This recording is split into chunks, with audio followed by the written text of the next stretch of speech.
우리가 TV를 보게 되면 그 TV 드라마 중간에 이제 광고를 보게 되는데, 그 광고 중에 보험에 관한 광고들이 이렇게 많이 접하게 됩니다.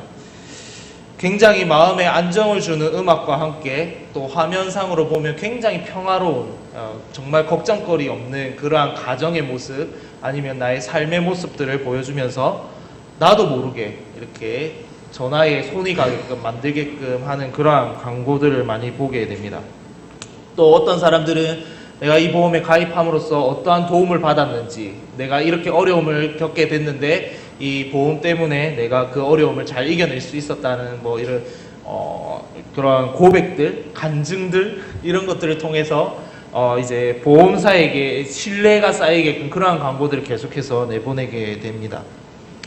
이렇게 보험사들은 우리에게 보험을 가입하라고 이 광고를 하는 이유는 유사시에 우리가 어려움을 이기도록 도와주겠다라는 그러한 명목으로 이렇게 계속해서 광고를 하게 됩니다.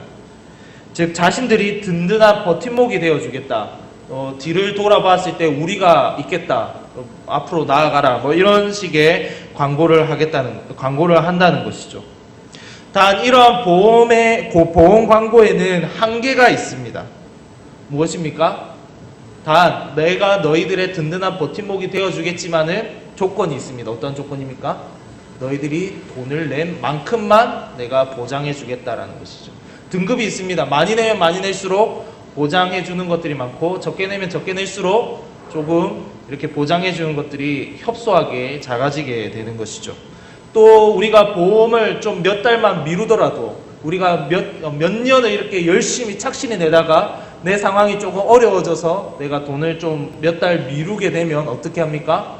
보험 능력이 상실되었다고, 더 이상 이제 보험에 보장을 받지 못하게 된다고, 그리고 나서 다시 그 돈을 메꾸어서 넣게 되면 그때 다시 내가 보장해 주겠노라고 그렇게 매몰차게 이렇게 말할 때도 있습니다. 즉, 이렇게 세상에서 말하는 이 든든한 버팀목이라고 한다는 것은 뭔가 한계가 있다는 것입니다. 사람이든 아니면 보험이든 아니면 그 어떤 무엇이든 간에 한계가 있다는 것입니다. 그래서 이 세상 안에 존재하는 이 든든한 버팀목, 그 한계를 우리는 늘 체험하면서 살아간다는 것이죠. 그런데 오늘 본문 말씀에서 히브리서 저자는 자신의 편지를 읽고 있는 이 성도들에게 굳게 잡을 만한 분이 한 분이 계신다, 절대 놓치지 말아야 될 한 분이 계신다라는 것에 대해서 말해주고 있습니다. 꼭 붙들고 인내하며 놓치지 말아야 할 분, 그분에 대해서 설명해 주고 있습니다. 세상 모든 것이 변하고 바래지만은 변하지 않고 바래지 않는 딱 한 분이 계신다라는 것을, 그래서 우리가 온전히 의지할 수 있고 온전히 모든 것을 맡길 수 있는 그러한 분이 계신다라고 히브리서 저자는 말해주고 있습니다. 그 당시 복음을 영접한 유대인들에게 예수님을 믿지 않는 이 유대인들은 이렇게 공격을 하였습니다. 너희는 너희의 속죄를 위해서 대신 제사를 지내줄 제사장이 있느냐? 이러한 대제사장, 제사장도 없는 종교에서 무슨 구원을 논할 수가 있으며 무슨 죄의 속죄를 논할 수가 있냐라고 이렇게 계속해서 공격을 하고 있는 것입니다. 너희 중에는 하나님과 우리 인간 사이에 중보자격이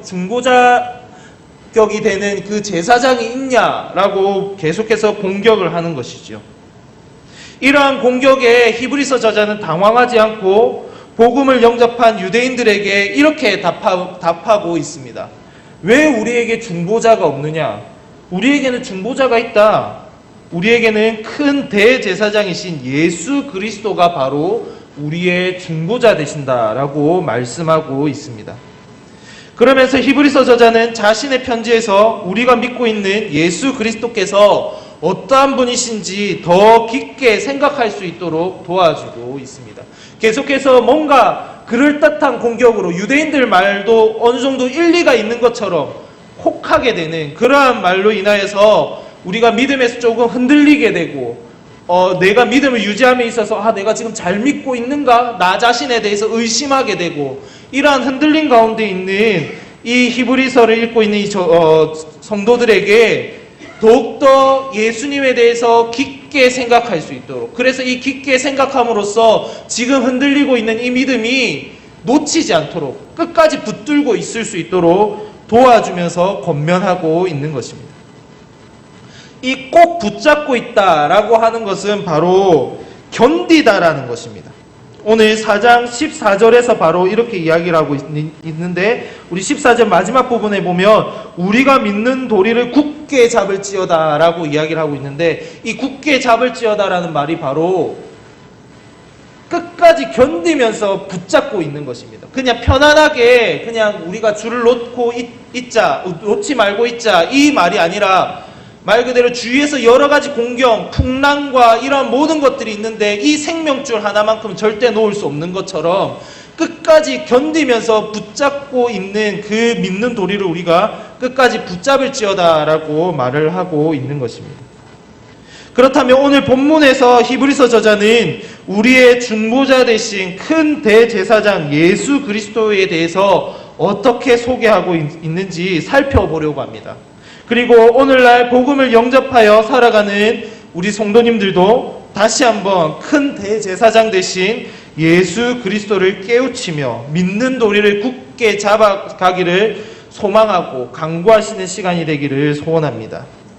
첫 번째, 히브리서 저자는 이 예수님, 큰 대제사장이신 예수님이 어떠한 분이시냐라고 했을 때 승천하신 하나님의 아들이다라고 말씀하고 있습니다. 14절이 바로 그 내용입니다.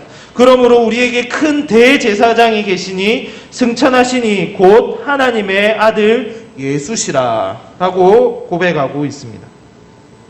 히브리서 저자는 예수님을 큰 대제사장이라고 말을 하고 있습니다. 대제사장보다 더 큰 대제사장이라고 말을 하고 있는 것입니다. 뭔가 히브리서 저자가 말장난을 하는 것처럼 보이지만은 분명 예수님은 아론과 그 아들들 그리고 그 이후에 세워진 제사장들보다 독보적인 위엄을 가진 독보적인 자리에 위치하고 계신 대제사장임을 말하고 싶었을 것입니다.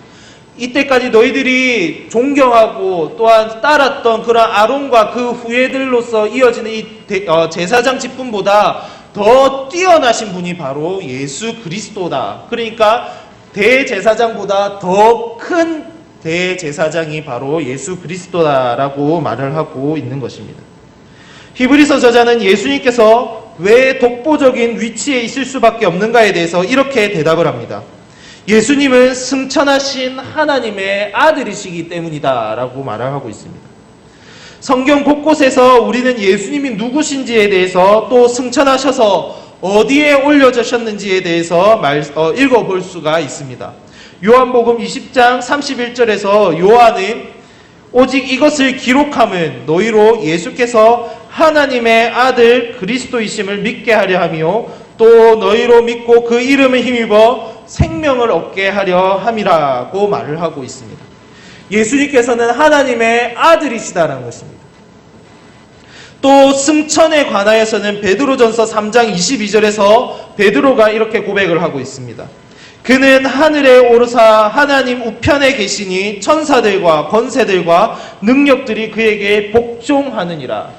하나님께서 하늘로 올려지셔서 갑자기 뿅 하고 사라진 것이 아니라 지금 어디에 계신다라는 것입니까? 바로 하나님 우편에 계신다라고 말씀하고 있는 것입니다. 예수님 이전의 제사장들, 즉 아론과 그 아들들로 이어졌던 이 제사장들은 분명 하나님의 특별한 택하심을 받아 위엄과 존귀를 얻어서 자신의 직분을 수행하였던 자들이었습니다. 다른 백성들보다 하나님의 특별한 은혜로 인하여서 더 독보적인 위치에 있었던 자들이 바로 이 제사장들이었습니다. 그래서 그들은 하나님의 그러한 제사를 대행함으로써 어떻게 보면 하나님과 더 가까운 관계 속에서 지냈던 자들이었습니다. 하지만 그들은 단지 상징적인 행위들로만 이루어졌던 제사장들이었습니다. 무엇이었습니까? 상징적인 하늘, 바로 휘장을 지나는 것, 그리고 지성소로 들어가는 것은 바로 이 상징적으로 하나님께 나아간다라는 것을 의미합니다. 직접 하나님을 우리가 눈으로 보지 못하고 또한 하나님 앞에 우리가 직접 설 수는 없지만 그 상징적인 의미로서 우리가 하나님 앞에 나아간다라는 것을 말해주고 있는 것입니다. 그런데 예수님께서는 이것을 더 넘어서서 예수님께서는 실제로 하늘로 올려지셨고 실제로 하나님의 존전에 계신다라는 것입니다. 실제로 하나님의 우편에 계심으로써 하나님과 마주하고 계신다라고 분명히 표현하고 있는 것입니다. 그러니 히브리서 저자가 예수님께서는 큰 대제사장이시라라고 말한 것은 분명 의미가 있고 무게가 있는 표현인 것입니다. 사랑하는 여러분, 우리가 믿는 예수님은 승천하신 하나님의 아들이십니다. 이 문구는 우리에게 익숙한 신앙 고백의 내용입니다. 그렇지 않습니까? 승천하셨다. 하나님의 아들이시다. 이 신앙 고백을 우리가 언제 가장 많이 고백을 하는 것 같습니까? 우리가 매일 새벽 기도 때마다 어디에서? 사도신경에서 고백하고 있지 않습니까? 매 주일 예배 시작하기 전 항상 그 시작을 알리는 건 사도신경, 예배의 끝을 알리는 건 주기도문. 청소년들한테 물어보면, 저희 중고등부한테 물어보면 주기도문 할 때가 제일 좋다고 한답니다. 주기도문 할 때가 제일 좋다고. 끝났으니까. 벌써 준비하는 아이들이 눈에 보일 때가 있습니다. 그것처럼 어떻게 보면 우리가 조금 익숙하지만은 너무 쉽게 놓쳐버리는 것이 아닌가. 정말 그 안에 정말 우리가 신앙의 모든 고백이 다 담겨 있는데 우리가 너무 쉽게 놓쳐버리고 있지 않는가라는 것을 생각을 하게 됩니다. 사도신경 가운데 우리는 예수님께서 하나님의 아들이신 것과 하늘에 오르시어 하나님 우편에 계신 것을 고백을 하고 있습니다. 어쩌면 우리는 히브리서 저자가 오늘 본문에서 강조하고 있는 것을 매주일 정기적으로 계속해서 고백을 하고 있습니다. 그렇다면 우리는 정기적으로 신앙 고백을 하는 만큼 예수님에 대해 얼마나 깊이 생각하고 있냐는 것입니다. 우리가 믿는 도리인 그 예수 그리스도를 굳게 붙잡기 위해서 하나님에 대해서 얼만큼 깊게 생각하며 얼만큼 하나님을 알아가기를 소원하고 있냐는 것입니다. 예수님께서 하나님의 아들이시라는 사실이 나에게 얼만큼의 영향을 주고 있습니까? 하나님께서 나의 죄를 위해서 십자가에 못 박히시고 하늘로 올려지셨다라는 이 사실이 나에게 얼만큼 큰 영향으로 다가오고 있냐는 것입니다. 예수님께서 승천하셔서 하나님 우편에 계신다는 것, 속죄의 사역을 완벽하게 완수하셨다라는 것인데, 만약에 예수님께서 십자가에 못 박히시고 돌아가시고 그걸로 끝났다라면 우리의 믿음은 헛것이 될 것입니다. 하지만 예수님께서 다시 살아나셨다라는 것은 우리의 속죄의 사명, 예수님께서 감당하셨던, 예수님께서 걸어가셨던 그 속죄의 사명을 완벽하게 완수하셨다는 의미인데, 이 사실 그리고 우리에게 다가지는 이 은혜가 우리의 삶에 얼만큼 영향을 미치고 있냐는 것입니다. 오늘 이 주일 이후 다시 세상 속으로 나아가는 우리 낙현의 성도님들, 남은 주일의 이 시간 예수님을 조금 더 깊이 생각하셔서 주님의 믿는 도리를 굳게 잡으며 이 우리가 신앙 고백하는 그만큼 예수님에 대해서 더욱더 깊이 알아가시는 저와 여러분들이 되시기를 바랍니다. 하나님의 아들이시며 승천하신 큰 대제사장이신 예수님을 굳게 잡으며 믿는 자로서의 사명을 잘 감당해가며 또 새롭게 맞이하는 이 일주일의 시간을 주님의 백성답게 승리하면서 살아가시는 저와 여러분들이 되시기를 소망합니다. 두 번째, 이 히브리서 저자는 큰 대제사장이신 예수님의 이 직분은 하나님께서 임명하신 것이라고 말씀하고 있습니다. 우리가 히브리서 5장 4절에서 6절의 이 말씀을 보게 되면 히브리서 저자는 예수 그리스도께서 스스로 대제사장이 되고자 하신 것이 아니라 하나님께서 부르셨다라는 것을 읽어볼 수가 있습니다. 내가 하나님의 아들이라고 하면서 드러내는 것이 아니라, 그리고 스스로 그 높은 자리를 취하려고 쟁투하고 그렇게 그 높은 자리를 취하기 위해서 자신의 30년 넘는 그 시간 동안 그렇게 투쟁하면서 살아오신 분이 아니라는 것입니다. 4절에서 저자는 존귀한 자리인 대제사장은 스스로 취하지 못하고 오직 아론과 같이 부르심을 받은 자라야 할 것이니라 라고 말하면서 5절과 6절에서는 이러한 존귀한 자리로 부르심을 받은 분이 바로 예수 그리스도다라는 것을 말하고 있습니다. 대제사장이란 직분은 사람들 가운데 하나님께서 택하신 자들입니다. 출애굽 시대에 아론이 이 택함을 받았습니다. 그리고 그 아들들이 이 직분을 수행하도록 부르심을 받았습니다. 이들은 하나님께서 허락하신 종기를 입어 하나님과 사람 사이에서 중보자의 역할을 감당하는 직분이었습니다. 제사장은 사람을 위하여서 하나님께 예물을 드리고 속죄 제사를 드렸습니다. 그리고 하나님께서는 이 제사를 연락하시어 자신의 백성에게 복과 은혜를 내리도록 하였습니다.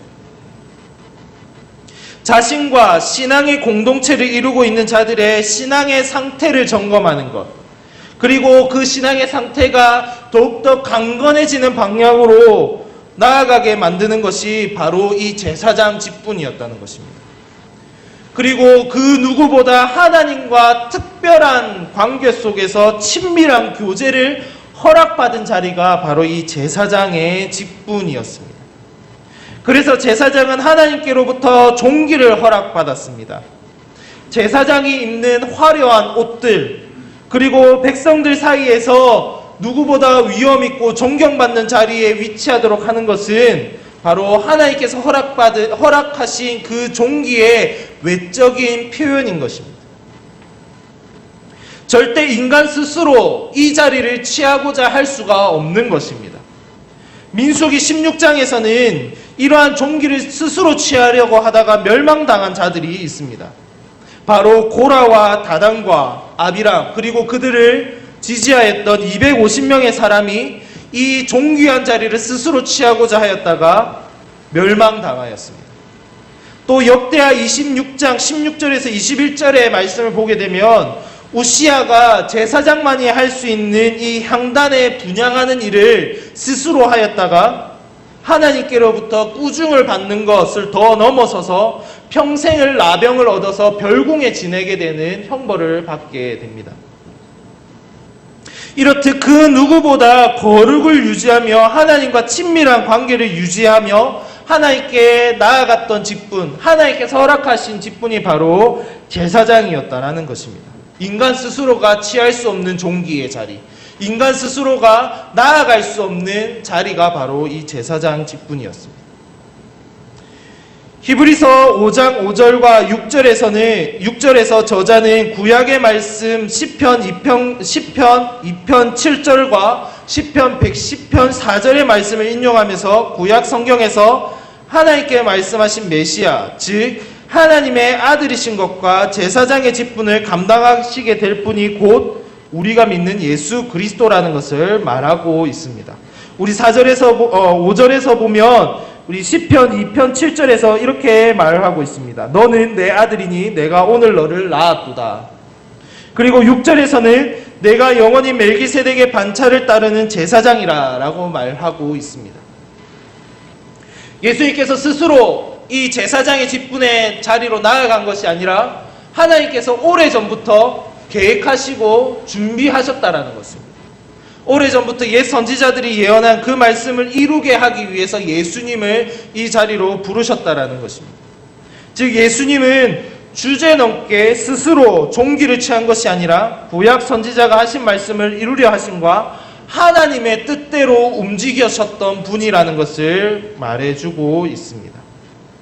또 하나 마지막으로 우리가 살펴볼 것은 큰 대제사장이신 예수님께서는 자신의 직분을 완벽하게 수행하셨던 분이라고 말씀하고 있습니다.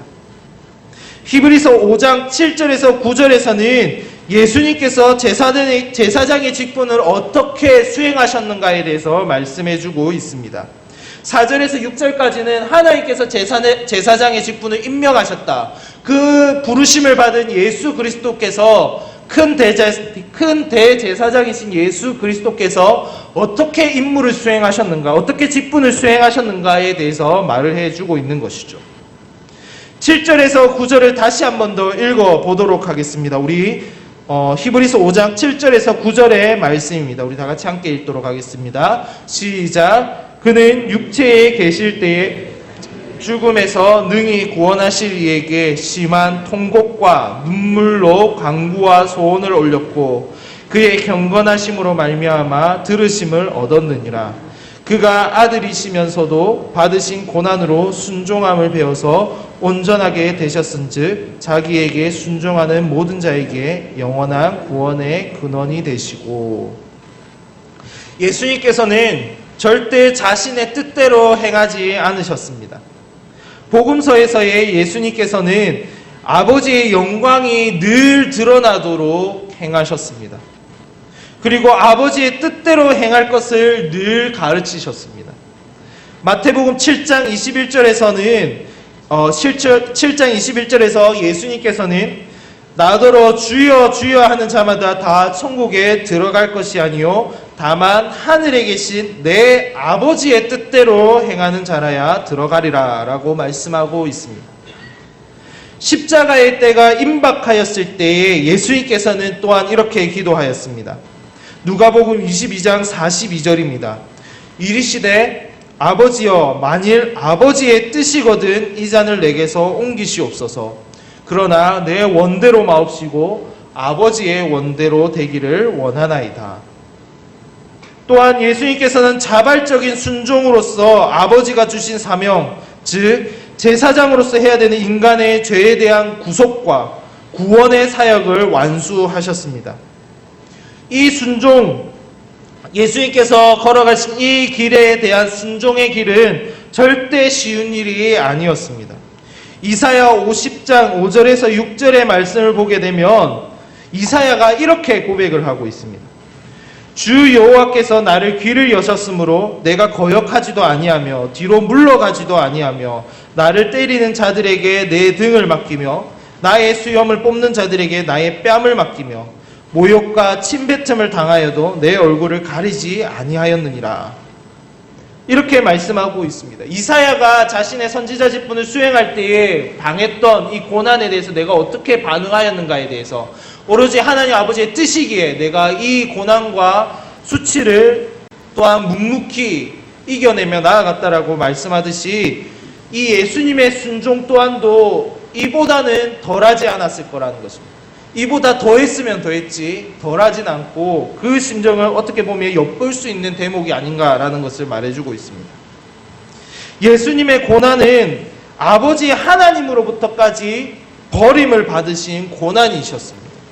마가복음 15장 34절에서는 예수님께서 십자가에 못 박히신 예수님께서는 이렇게 고백을 하고 계십니다. 제9시에 예수께서 크게 소리 지르시되 엘리 엘리 라마 사박다니 하시니 이를 번역하면 나의 하나님 어찌하여 나를 버리셨나이까 하는 뜻이라. 예수님께서 묵묵히 자신의 사명을 완수하셨고 3일 만에 부활하셔서 다시 살아나심으로 하늘에 올려지신 것입니다. 망설이지도 않으셨습니다. 자신을 단번에 들이셨다라고 말씀하고 있습니다.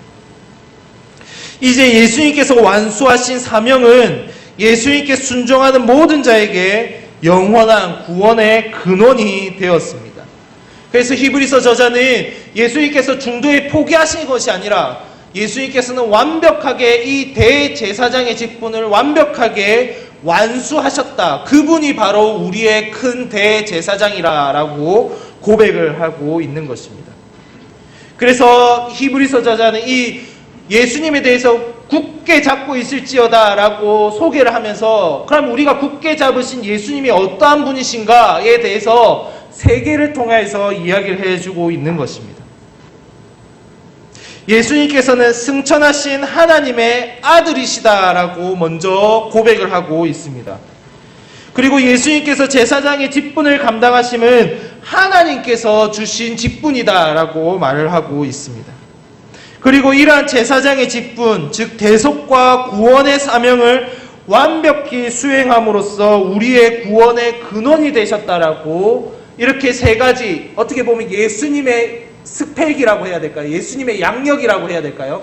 예수님께서 어떤 분이신지에 대해서 이 세 가지의 내용을 말해주고 있는 것입니다. 그러니 이 세 가지의 내용을 들은 너희들아, 너희들 예수님 더 굳게 잡아야 되지 않겠니? 라고 말을 하고 있는 것입니다. 세상이 말하는 그러한 신들과는 차원이 다르지 않아? 세상이 말하는 그 지혜자보다 더 차원이 다른, 그리고 유대인들이 말하는 그 인간 제사장보다 더 위대한 분이 바로 이 우리가 믿고 있는 예수 그리스도다라고 말을 하고 있는 것입니다. 사랑하는 여러분, 그런데 히브리서 저자는 여기에 우리에게 마지막 한 가지를 더 말해주고 있습니다. 이러한 예수님께서 그 누구보다 우리를 동정하시고 우리의 연약함을 너무나도 잘 이해하고 계신다라는 것을 말해주고 있습니다. 히브리서 4장 15절에서 히브리서 저자는 이렇게 말을 하고 있습니다. 우리에게 있는 대제사장은 우리의 연약함을 동정하지 못하실 리가 아니요 라고 말씀하고 있는 것입니다. 이렇게 위대하고 정말 어떻게 보면 범접할 수 없는 그 가운데 있는 예수님이 우리의 연약함을 그 누구보다도 이해하시고 우리를 위해서 중보하고 계신다라는 것입니다. 이 동정은 겉모습으로만 그럴싸하게 보이는 동정이 아니다라는 것입니다. 요즘 혹시 코스프레라는 말을 아십니까? 코스프레라는 말을.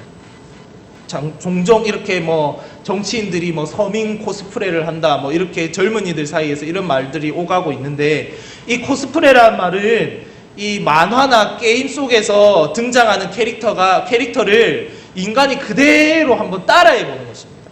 그러니까 그 캐릭터가 입고 있는 옷이라든가 화장법이라든가 머리 모양이라든가 그 모습을 그대로 따라하는 것입니다. 즉, 이 말을 좀 부정적으로 의미하게 된다면 겉으로는 좀 동정하는 척처럼 보인다고. 그래서 서민들 체험을 한다 해가지고 안 타던 버스도 타보고, 안 먹던 도시락도 먹어보고, 안 가던 그러한 곳도 한번 가보고, 그렇게 하면서 이렇게 어떻게 보면 표를 얻으려고 그러한 쇼를 하는 그러한 모습들이 우리에게 보여주는데, 예수님은 그러한 모습이 아니라는 것입니다. 그냥 동정하는 척, 이해하는 척, 그래 이 정도만 해주면 저들은 좀 고마워하겠지, 이 정도만 해주면 저들이 나에게 대해서 감사함을 표현하겠지 라고 생각하는 것이 아니라, 예수님께서는 우리의 이 깊은 곳에서 우러나오는 이 연약함을 이해하신다라는 것입니다. 무슨 말이냐 한다면, 예수님께서도 그 육체의 연약함을 경험하셨기 때문입니다. 우리 15절에 보시면 이렇게 말을 하고 있습니다. 우리 이어서 보시면 하반부에 이렇게 말을 하고 있습니다. 모든 일에 우리와 똑같이 시험을 받으시니로되 죄는 없으시니라. 예수님께서 육체를 타고 이 땅 가운데 오셨을 때 인간이 느낄 수 있는 그 고난과 슬픔과 외로움과 연약함을 모두 경험하셨다라는 것입니다. 인간으로서 느낄 수 있는, 특히 내가 믿는 자로서 살아갈 때 어떠한 고난이 올 것인가에 대해서 예수님께서 너무나도 잘 알고 있다라는 것입니다. 예수님의 세 가지 시험도 있지 않았었습니까? 먹는 것 때문에 믿음이 흔들릴 수가 있습니다. 세상의 명예와 권력 때문에 믿음이 흔들릴 수가 있고, 세상의 그런 즐거움과 쾌락 때문에 우리의 믿음이 흔들릴 때가 있다는 것입니다. 하나님께서는 그러한 우리의 모습을 이해하지 못하시는 분이 아니라는 것입니다. 하나님께서는 너무나도 우리 다 안다라고 말을 해주고 있습니다. 다 안다. 그것 때문에 너 힘들고 있지. 내가 어떻게든 믿음의 사람으로서 내가 좀 걸어나가려고 하는데 그 참 세상이 도와주질 않지. 좀 뭔가 내 뜻대로 되지 않지. 그건 내가 다 안다라고 지금 말하고 있는 것입니다. 왜냐? 나도 그걸 다 경험해 보았기 때문이다 라고 말을 하고 있는 것입니다.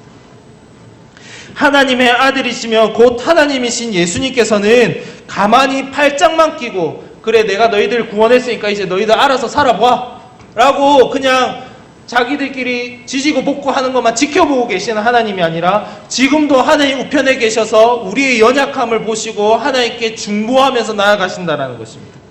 우리를 위하여 간구하시면서 슬피 울며 간구하시면서 나아간다는 것입니다. 로마서 5장 8절에서 바울은 이렇게 고백을 하고 있습니다. 누가 정죄하리요? 죽으실 뿐 아니라 다시 살아나신 이는 그리스도 예수시니 그는 하나님 우편에 계신 자요 우리를 위하여 간구하시는 자시니라. 예수님께서는 우리의 연약함을 너무나도 잘 알고 있습니다. 특히 믿는 자로서 느끼게 되는 고난들, 어려움들, 믿는 자로서 내가 이 믿음을 지키기 위해서 무엇을 포기해야 되는지, 내가 이 믿음을 지키기 위해서 어떠한 고난과 어떠한 싫은 소리를 들어야 되는지, 그것에 대해서 예수님께서는 다 알고 계신다라는 것입니다. 넘어질 때도 있고 어떨 때는 믿음의 삶에서 벗어나고 싶을 때가 있을 때도 있습니다. 그러한 삶들이 우리 가운데 계속해서 다가온다라는 것을 너무나도 잘 알고 있는 것입니다. 그러한 우리 앞에서 예수님께서는 좀 잘해봐 라고 말하고만 있는 것이 아니라는 것입니다. 너희들 왜 이리 완벽하지 못해? 너희들 이것도 못 이겨? 하면서 다그치기만 하시는 분이 아니라는 것입니다. 다 이해하시고 우리를 동정하시고 우리의 마음을 어루만져 주신다는 것입니다. 우리의 마음을 다시 한 번 더 힘이 돋아날 수 있게끔 위로하시고 치유하시고 다시금 새 힘을 얻도록 간구하신다는 것입니다. 그렇기에 우리는 예수님에 대해 더욱 깊이 생각하며 큰 대제사장이신 예수님께로 나아갈 때에 우리는 다시금 믿는 자로서의 힘을 더욱더 얻게 된다는 것입니다. 4장 16절에서는 이렇게 말을 하고 있습니다. 오늘 본문 말씀 4장 16절에서 그러므로 우리는 긍휼하심을 받고 때를 따라 돕는 은혜를 얻기 위하여 은혜의 보좌 앞에 담대히 나아갈 것이니라. 이 말을 보면 어떻게 보면 좀 뻔뻔하게 들릴 수도 있다는 것입니다. 뭐냐면 하나님 다 아시죠? 제가 이럴 수밖에 없다는 거. 그래도 하나님 저에게 은혜 좀 내려주세요. 내가 좀 믿는 자답게 좀 잘 살아갈 수 있도록 좀 도와주세요. 이렇게 담대하게 말할 수가 있다는 것입니다. 완벽해서 우리가 이렇게 하나님께로 거룩함을 입은 자라고 명함을 받는 게 아니라 우리가 완벽해서 완벽한 거룩함을 이루어서 하나님께서 우리를 의인으로 칭하신 것이 아니라 정말 부족하지만 오로지 하나님의 은혜로서 하나님의 자녀로 삼아주셨고 우리를 의인으로서 믿는 자로서 구원을 허락해 주시지 않으셨습니까? 그것처럼 어떻게 보면 우리는 이제 그러한 자격으로 인하여서 조금 담대히 하나님 아버지 앞에 나아갈 수 있다는 것입니다. 어떻습니까? 구약의 대제사장들은 휘장을 넘어서서 지성소로 함부로 들어갈 수가 없었습니다. 그렇지 않습니까? 1년에 단 한 번. 그것도 정말 신중하게 혹여나 내가 잘못한 것이 없는가 또 살펴보았고 또 지성소 안에 들어가서도 어떻습니까? 혹여나 실수하지 않도록 그렇게 신경을 써서 이 거룩을 조금이라도 훼손하지 않기 위해서 그렇게 신경 써서 나아갔다라면 오늘 본문 말씀에서 조금 다르게 이야기하고 있습니다. 은혜의 보좌, 하나님께서 계신 그 자리, 바로 지성소로 들어가는데 우리가 담대히 들어갈 수 있다라고 하는 것입니다. 그 가운데로 우리가 나아간다라는 것입니다. 우리의 연약함을 아시기에 도우실 수 있는 분, 그것으로 인해서 우리가 당당하게 주님 오늘도 넘어졌습니다. 하지만 다시는 내일부터는 또 이것으로 인해서 넘어지지 않도록 우리에게 힘을 다해 주시옵소서. 하나님 우리가 연약합니다. 나 오늘도 힘들어서 또 지칠 때 지쳤습니다. 하나님 우리에게 다시금 힘을 더하여 주시옵소서 라고 당당하게 고백할 수가 있는 것입니다. 그 이유가 어디에 있습니까? 바로 우리의 큰 대제사장이신 예수 그리스도의 중보 때문입니다. 이러니 우리가 그 어떤 더 큰 버팀목을 찾으려고 노력할 필요가 있겠습니까? 정말 예수님 한 분이면 되지 않습니까? 이번 한 주 우리의 연약함을 동정하시는 예수님을 의지하시며 믿는 자로서의 삶을 살아가시는 그러한 필요한 은혜를 늘 간구하시며 그 은혜를 늘 공급받으시며 그 삶을 살아가시는 저와 여러분들이 되시기를 바랍니다. 하나님께서는 지겨워하지도 않으시고 우리의 연약함을 채워주실 분이십니다.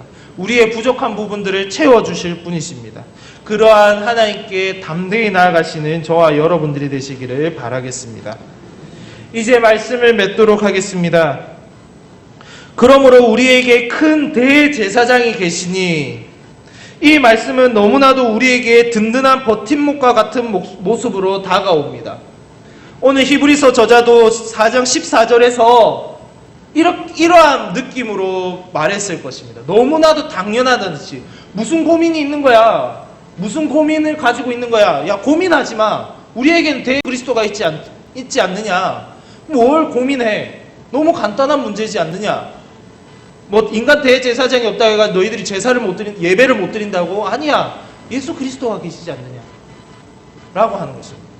왠지 이 맞는 키처럼 어느 열쇠를 열고 들어가도 이 열쇠가 맞는 그 맞는 키처럼 예수 그리스도가 계시지 않느냐라고 지금 이렇게 말을 하고 있는 것입니다.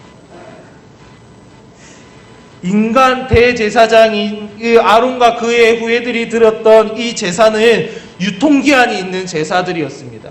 1년짜리 유통기한이 다시금 또 속죄제를 또 드려야 되고 또 드려야 되고, 그리고 공감만 해주고 우리에게 아무런 도움이 되지 못하는 그러한 능력의 한계가 있는 예수 그리스도도 아니라는 것입니다. 우리가 어떨 때 보면, 사람들을 대할 때 보면 정말 우리가 아무것도 할 수 없어서 좀 이렇게 마음이 아플 때가 있습니다.